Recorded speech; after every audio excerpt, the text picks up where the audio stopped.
Hello friends, मैं आपके लिए लाया हूँ कुछ नए कॉन्सेप्ट, कुछ important concepts of CA foundation जो आपको बहुत ही हेल्पफुल रहने वाले हैं आपकी सीए फाउंडेशन एग्जाम्स के लिए। तो मैं ऐसी चीजें आपको बताने वाला हूँ जो आपको कभी बताई नहीं की होगी या तो कभी उस पर एम्फोसिस नहीं किया होगा ज्यादा से ज्यादा। तो ऐसी चीजें जहाँ पे स्टूडेंट मैक्सिमम मिस्टेक करते हैं, वो चीजें मैं आपको ब्रीफ में रिकैप करवाऊंगा एज अ रिवीजन सीरीज। तो पेश है topic wise important concepts which will be helpful to you in your CA foundation examinations. One by one, I'll start with. The first topic I'm going to start with is accounting from incomplete records. Accounting from incomplete records. तो ये है आपके सामने accounting from incomplete records की screen.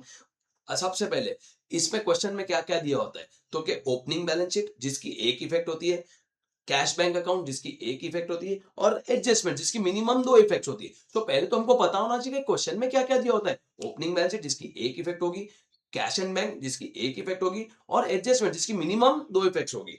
अब adjustments कितने type के होते हैं? दो टाइप के होते हैं, current year, previous year. Current year की कितनी इफेक्ट होती है फ्रेंड्स? Minimum two effects. और प्रीवियस ईयर की कितनी इफेक्ट होती है? Minimum one effect. We can't say minimum one effect, सिर्फ एक इफेक्ट बोलो। तो मैं वापस आपके लिए रिपीट कर देता हूँ। प्रीवियस ईयर की कितनी इफेक्ट होती है? एक इफेक्ट। करंट ईयर की कितनी इफेक्ट होगी? मिनिमम दो इफेक्ट्स। अब बच्चे कहाँ गलती करते हैं मैक्सिमम? प्रीवियस ईयर एडजस्टमेंट्स में। तो उसमें हम ध्यान रखेंगे। ये आपके लिए कुछ डायग्रामेटिक प्रेजेंटेशन बनाया हुआ है मैंने बहुत एफर्ट्स लगाने के बाद। What information is provided in the problem? Opening balance sheet जो हमको क्या डिटेल्स प्रोवाइड करेगी? Provides initial financial position with one effect. मतलब ओपनिंग बैलेंस शीट क्या बताएगी अपने को? ओपनिंग फाइनेंशियल पोजीशन क्या है और जिसकी कितनी इफेक्ट होगी? एक effect. Cash and bank account हम लोग को बताएगा कितने कैश फ्लोज बिजनेस में आ रहे जा रहे, जिसकी कितनी इफेक्ट होगी? एक effect. And adjustments requires multiple effects varying by year. Means adjustments will have minimum two effects. If they are of current year, minimum two effects. If they are of previous year, one effect. आगे बढ़ते हैं।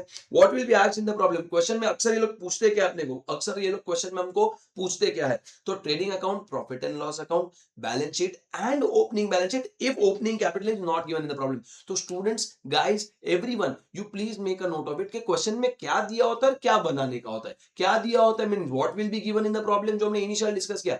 तो कि opening balance sheet जिसकी एक effect होगी, cash bank account जिसको हम रिसीट पेमेंट अकाउंट भी बोलते हैं उसकी एक इफेक्ट होगी, और एडजस्टमेंट जिसकी मिनिमम दो इफेक्ट होगी अगर वो करंट ईयर के होंगे। अगर वो प्रीवियस ईयर का होगा तो उसकी एक इफेक्ट होगी। हमको क्या क्या पूछ सकते हैं प्रिपेयर करने को? Trading account, profit and loss account, balance sheet and opening balance sheet if opening capital is not given in the problem. Now this is something interesting which you can see in the screen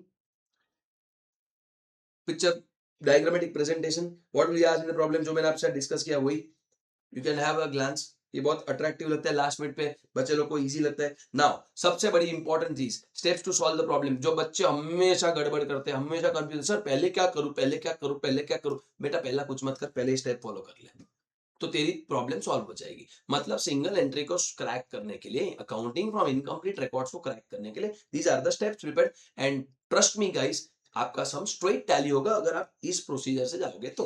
okay, so what is the first step that you are supposed to do? Classify opening balance sheet. ना opening balance sheet को classify करना है। मतलब opening balance sheet में होता क्या है, तो क्या लायबिलिटीज एंड असेट्स। तो लायबिलिटी साइड से सारी चीजें कॉपी पेस्ट होगी, ऐसा नहीं होता है। लायब मैं क्या बोलने वाला हूं आप सुनना भी। लायबिलिटी और असेट्स आपको पोस्टिंग करनी है। लायबिलिटी साइड से क्या पोस्टिंग करनी है वो मैं बताने जा रहा हूं, ध्यान से सुनना। All liabilities are fix liabilities. All liabilities are fix liabilities. सारी लायबिलिटीज फिक्स लायबिलिटीज है। कितने को छोड़ के? चार को छोड़ के। कितने को छोड़ के? चार को छोड़ के। वापस बोल रहा हूं, all liabilities are fix liabilities except four. सारी लायबिलिटीज फिक्स लायबिलिटीज है, चार को छोड़ के। कौन चार लोग हैं? Creditors, bills payable, outstanding expenses, pre received income. क्या बोला मैंने? Creditors, bills payable, outstanding expenses, pre received income. ये चार को छोड़ के बाकी सारी liabilities copy paste. Sir copy paste मतलब कैपिटल दिया होगा, कैपिटल को क्लोजिंग बैलेंस शीट लायबिलिटी में लेके जाओ। बैंक लोन, बैंक लोन को क्लोजिंग बैलेंस शीट लायबिलिटी में लेके जाओ। रिजर्व्स दिए होंगे तो रिजर्व्स को क्लोजिंग बैलेंस शीट लायबिलिटी में लेके जाओ। इन शॉर्ट सारी लायबिलिटीज फिक्स लायबिलिटीज है। कितने को छोड़ के? चार को छोड़ के। Creditors, bills payable, outstanding expenses, pre received income. इनको छोड़ के सारी liabilities as it is copy paste करनी। तो स्टेप नंबर वन मेरा था क्लासिफाई ओपनिंग बैलेंस शीट। तो ये हो गई लायबिलिटी साइड की बात। नाउ असेट साइड की बात करते हैं। तो all assets are fix assets. All assets are fix assets except five. I repeat, all assets are fix assets except five. Debtors, bills receivable, cash in hand, cash at bank and prepaid expenses. Debtors, bills receivable, cash in hand, cash at bank and prepaid expenses. इन 5 को छोड़ के सारे assets copy paste, सारे assets copy paste. तो steps to solve the problem, I hope step number 1 clear है, that is classify opening balance sheet. Second step है classify cash bank account, also known as receipts payment account. मतलब receipt payment account या cash bank account आपको दिया होगा। अब receipt side की चीजें या कैश की डेबिट साइड की चीजें कहां जाएगी, either it will be income और लायबिलिटी। अगर हमको रोज रोज आता है कोई चीज तो उसको हम इनकम बोलेंगे, अगर वो चीज कभी कभी आती है तो उसको हम लायबिलिटी क्लासिफाई करेंगे। आई hope it is very very clear. Receipt side की चीजें या तो इनकम में जाएगी या तो लायबिलिटी में जाएगी। अगर वो रिकरिंग रिसीट्स है, रिकरिंग मतलब रोज रोज आती है, तो वो इनकम होगी, और वो कभी कभी आती है तो वो लायबिलिटी होगी। फॉर एग्जाम्पल रिसीट्स में हम बात कर ले तो कैश अकाउंट के डेबिट साइड में हमारे पास सेल्स होगा या कलेक्शन फ्रॉम डेटर्स होगा, तो ये रेगुलर रिसीट है, तो ये इनकम कहा जाएगा। पर अगर कैश अकाउंट के डेबिट साइड में या रिसीट अकाउंट के डेबिट साइड में टू कैपिटल लिखा है, टू लोन लिखा है, तो ये कभी कभी कैपिटल इंट्रोड्यूस होता है, कभी कभी लोन लेते, तो ये लायबिलिटी में जाएगा। सिमिलरली पेमेंट साइड की चीजें या credit side of the cash account की चीजें कहां जाएगी, या तो एक्सपेंस या तो asset. The rules are the same, if we do it on regular basis it is expense, if we do it on irregular basis it is asset. For example stationery का खर्चा हुआ, रेगुलर स्टेशनरी का खर्चा होता है, salary regular खर्चा होता है, तो ये सब एक्सपेंस में क्लासीफाई होंगे। पर फॉर एग्जाम्पल वहां पे लिखा है furniture purchased, land and building purchase, तो ये रोज रोज नहीं खरीदते, तो इसको असेट में क्लासीफाई करना होगा। तो गाइस मेरे steps to solve the problem बहुत ही सिंप्लीफाइड है, काफी स्टूडेंट्स फॉलो करते भी है। मैं चाहता हूं आप भी इसका बेनिफिट लो और आप अपने पूरे मार्क्स स्कोर करो। तो steps to solve the problem में step number 1 classify opening balance sheet, step number 2 classify receipts and payment account और cash bank account, and the step number 3 is adjustments. Adjustments, अब adjustment मैंने आपको पहले भी बोले थे, दो टाइप के होते हैं, previous year current year. Previous year की एक इफेक्ट, करंट ईयर की मिनिमम दो इफेक्ट। जो मैंने बोला था tips to classify receipt payment, वो आपकी स्क्रीन पे लिखा हुआ है। अच्छा इसके पहले मतलब सॉरी इसके बाद, हिंदी मेरी अच्छी नहीं है, ठीक है वो तो समझ सकता हूँ।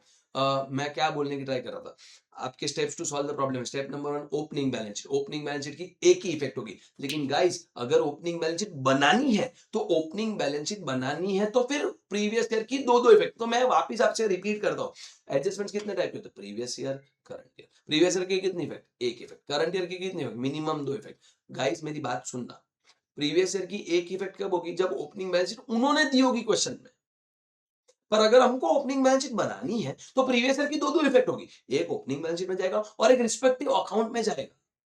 आई होप क्लियर है। मैं वापस रिपीट करता हूं, प्रीवियस ईयर की नॉर्मली कितनी इफेक्ट होगी, एक। लेकिन कब एक इफेक्ट होगी, जब आपको ओपनिंग बैलेंस शीट क्वेश्चन में दी गई होगी। लेकिन प्रीवियस ईयर की दो इफेक्ट कब हो जाएगी, जब ओपनिंग बैलेंस शीट आपको बनानी हो। मतलब एक इफेक्ट ओपनिंग बैलेंस शीट में जाएगी और एक रिस्पेक्टिव अकाउंट में। सर रिस्पेक्टिव अकाउंट मतलब बहुत ही सिंपल है फ्रेंड्स, रिस्पेक्टिव अकाउंट मतलब ट्रेडिंग या पीएनएल, ये एक रिस्पेक्टिव अकाउंट हुआ।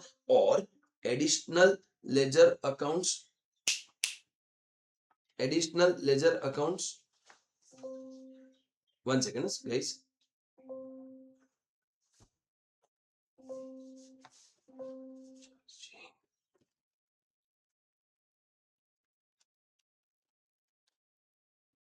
Okay guys continue. तो मैं बात कर रहा था प्रीवियस ईयर की नॉर्मल कितनी इफेक्ट होगी, एक इफेक्ट होगी अगर ओपनिंग बैलेंस शीट दी होगी तो। पर प्रीवियस ईयर की दो इफेक्ट कब आएगी, जब हमको ओपनिंग बैलेंस शीट बनानी है तो प्रीवियस ईयर की दो दो इफेक्ट हो जाएगी। एक जाएगा ओपनिंग बैलेंस शीट में और एक जाएगा रिस्पेक्टिव अकाउंट में। अब respective account by the word I mean trading account, PNL account, these are the list of ledger accounts which we need to open if some information is missing, जैसे bills receivable, debtors, bills payable, creditors, cash at bank. So guys these are my steps. Step number 1 classify opening balance sheet, step number 2 classify receipt payment account which will have one effects, and step number 3 will be my adjustments. अब sir ये ledgers खोलने कब है, और खोल तो देंगे sir, लेकिन क्लोज करते तो बैलेंसिंग फिगर क्या होगा वो भी हमको सर क्लियर नहीं है। तो उसके लिए मैं आपके लिए और एक चीज लाया हूं, जिसका एक मैंने बहुत अच्छा फॉर्मेट बनाया है, जिससे आपको ये सारे लेजर्स कब खोलने हैं और खोल दिए तो बंद करते वक्त कौन सा बैलेंसिंग फिगर होगा, उसके बारे में भी मैं डिस्कस करने वाला हूं अभी इसी वक्त। ये है आपके सामने closing procedure of ledgers which you can see on the screen.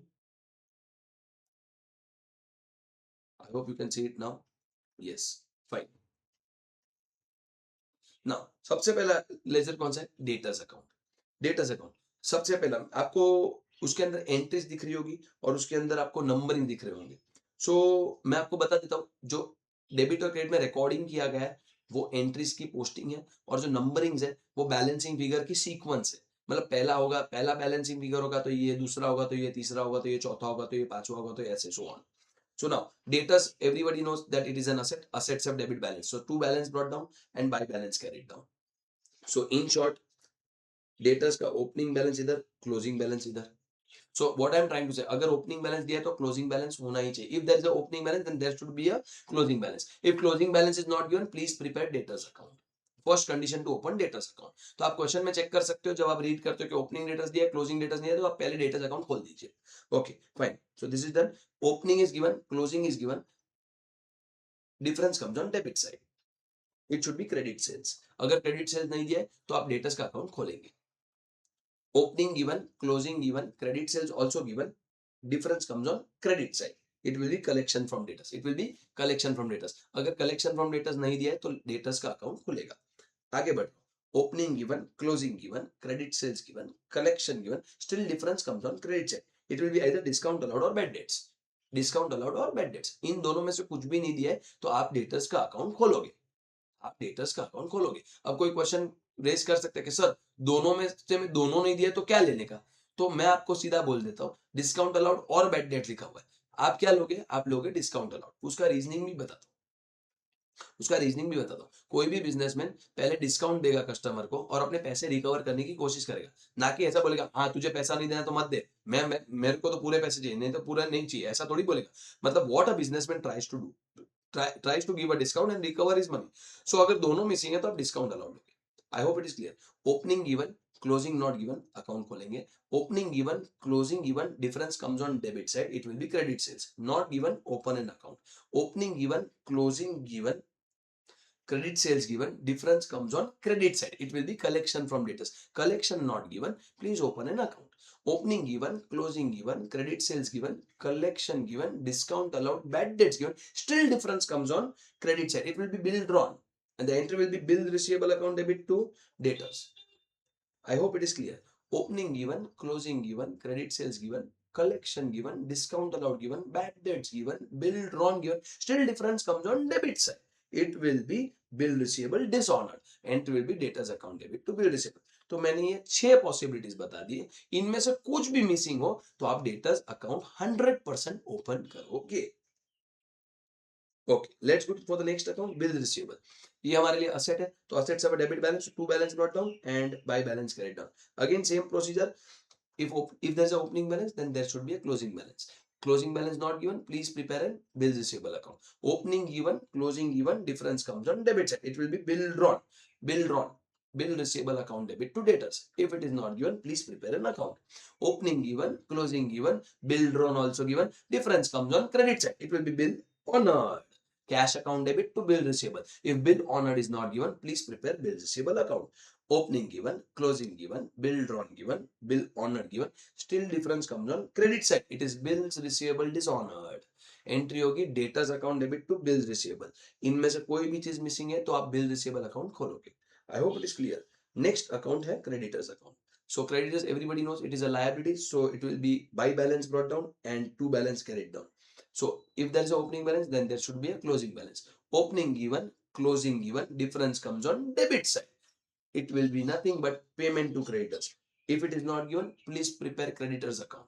Payment to creditors की entry होगी creditors account debit to cash account. Opening given, closing given, payment to creditors given, difference comes on credit side. It will be credit purchases. If it is not given, please prepare an account and the entry will be purchase account debit to creditors account. आगे बढ़ते हैं. Opening given, closing given, payment to creditors given, credit purchase also given. Difference comes on debit side. Again, difference comes on debit side. It is bill accepted. What it is? Bill accepted. Entry will be creditors account debit to bills payable. If it is not given, please open an account. Opening given, closing given, payment to creditors given, credit purchase given, bill accepted also given. Still difference comes on credit side. It will be bills payable dishonored. Entry will be bills payable account debit to creditors account. If any of the above things are not given, please prepare creditors account. Let's go for the next account, bills payable account. Again, it is a liability, so it will have a credit balance. So by balance brought down, to balance carried down. If there is an opening balance, then there should be a closing balance. If closing balance is not given, please prepare bills payable account.